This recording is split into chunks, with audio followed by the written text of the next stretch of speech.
नमस्कार। स्वत्व के डिजिटल प्लेटफॉर्म पर आपका स्वागत है। आज हम वक्फ की बात करने जा रहे हैं। वक्फ के साथ ही अल्पमत की दादागिरी की राजनीति की भी बात करेंगे। वक्फ विधेयक 2013 में परिवर्तन के प्रयास शुरू होने के बाद आसाम से लोकसभा के पूर्व सदस्य बदरुद्दीन अजमल ने ऐसा बयान दिया है जिससे आजादी के पूर्व या यूं कहें कि मध्ययुगीन कबीलाई शासन जैसे हालात बनने लगे हैं। पूर्व सांसद अजमल ने कहा कि नया पार्लियामेंट का जो भवन है वह वक्फ की जमीन पर बना है। सरकार ने यह भारी गलती की है। अजमल के अनुसार सरकार ने यह भारी गलती की है। ये संविधान के तहत भारत के जनता के द्वारा बहुमत से बनी सरकार ने भारी गलती की है। हैरानी की बात यह है कि अजमल के इस बयान के समर्थन में कांग्रेस के नेता रशीद अलवी और सपा नेता अबू आजमी भी खड़े हो गए हैं। इन मुस्लिम सांसदों ने बेशर्मी की सारी हदें पार करते हुए ऐसे बयान दिए हैं जिसका तथ्य और तर्क से कोई वास्ता नहीं है। पूरे होशो हवास में दिए गए इन मुस्लिम सांसदों के बयान से ऐसा लग रहा है कि आजादी के पूर्व भारत के विभाजन जैसा माहौल फिर से तैयार किया जाने लगा है। हम सभी जानते हैं कि मुसलमानों ने अपने लिए अलग देश बनाने के लिए भारत का विभाजन करा दिया था। उन्हें भारत से अलग एक ऐसा देश चाहिए था जहां इस्लामिक कानून से शासन हो। भारत के स्वतंत्रता अधिनियम के तहत पाकिस्तान नाम का अलग देश बना, जहां आज भी इस्लामिक कानून से शासन चल रहा है। भला ही वहां की स्थिति अत्यंत दयनीय हो, अराजक हो, हिंसा रक्तपात चारों ओर हो रहा हो। इस प्रकार आजादी के साथ ही भारत में हिंदू या अन्य अल्पसंख्यकों के लिए भी उपयुक्त शासन व्यवस्था होनी चाहिए। इसी के तहत संविधान का निर्माण कराया गया और यहाँ संविधान का शासन है जो पंथ निरपेक्ष है। इसके बाद किसी मजहब विशेष के लिए यहाँ कोई अतिरिक्त सुविधा या अधिकार की बात वहीं समाप्त हो गई।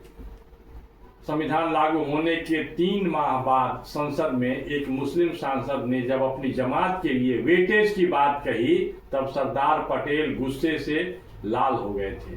उन्होंने आपा खो दिया। उन्होंने कहा था कि आप किस मुंह से ऐसी बातें कर रहे हैं, इसके लिए ही तो आपने देश का बंटवारा किया था। अब हम ऐसे किसी भी बात को बर्दाश्त नहीं कर सकते।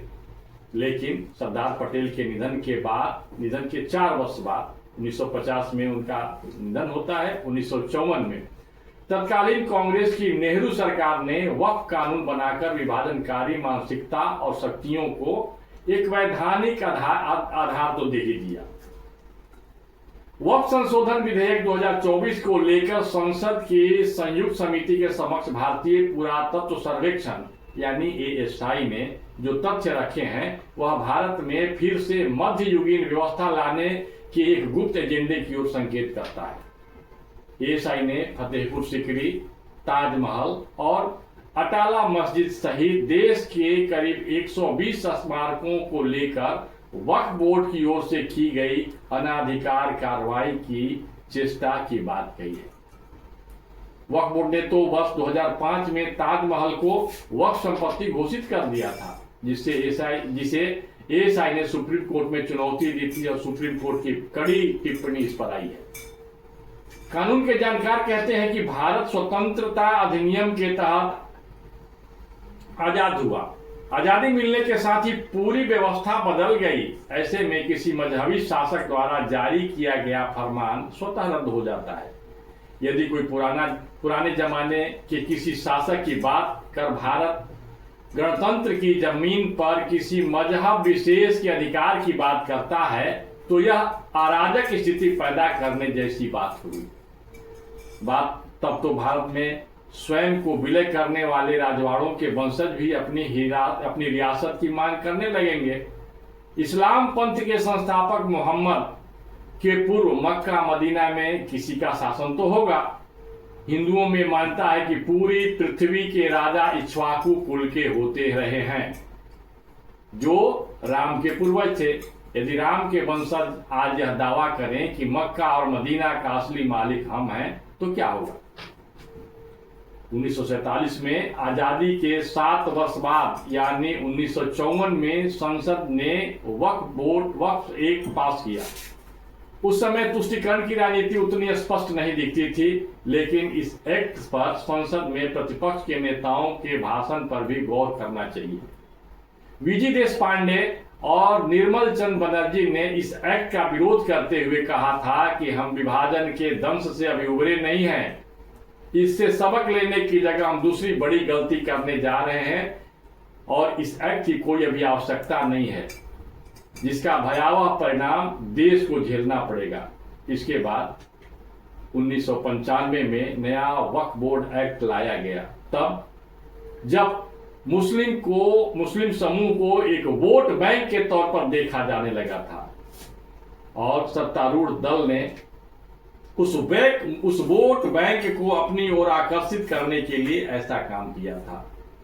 इसके बाद 2013 में इसमें संशोधन किए गए जो अत्यंत घातक हैं। फिलहाल जो व्यवस्था है वो इन्हीं कानूनों और संशोधनों के तहत चल रही है। प्रायः मुस्लिम धर्मस्थल वक्फ बोर्ड एक्ट के तहत ही आते हैं, लेकिन इसके अपवाद भी हैं। जैसे ये कानून अजमेर शरीफ पर लागू नहीं होता। क्यों नहीं लागू होता, यह भी एक प्रश्न है। इस प्रश्न का उत्तर यहाँ के राजनेताओं को देना होगा।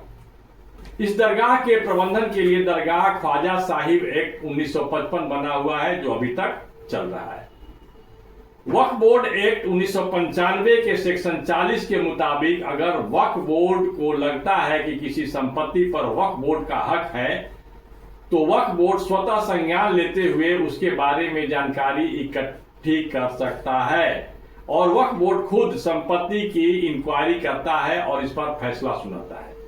अगर किसी को वक्फ बोर्ड के फैसले से दिक्कत हो तो वक्फ बोर्ड ट्रिब्यूनल में आवेदन दे सकता है, लेकिन ट्रिब्यूनल का फैसला फाइनल होगा।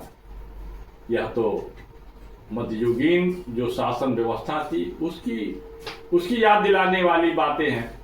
इसका अर्थ यह हुआ कि वक्फ को ही शोषित, शोषक, गवाह और न्यायाधीश सब कुछ बना दिया गया इस कानून के तहत। ऐसा तो इस्लामिक कानून के राज्य में ही संभव हो सकता है।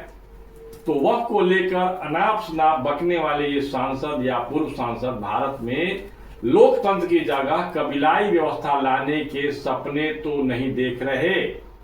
उनका सपना पूरा हो या नहीं, लेकिन यह एक विकट परिस्थिति की ओर संकेत जरूर कर रहा है।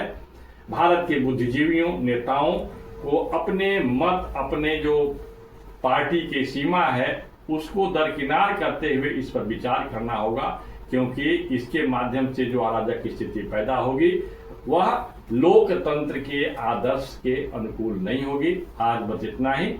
नमस्कार।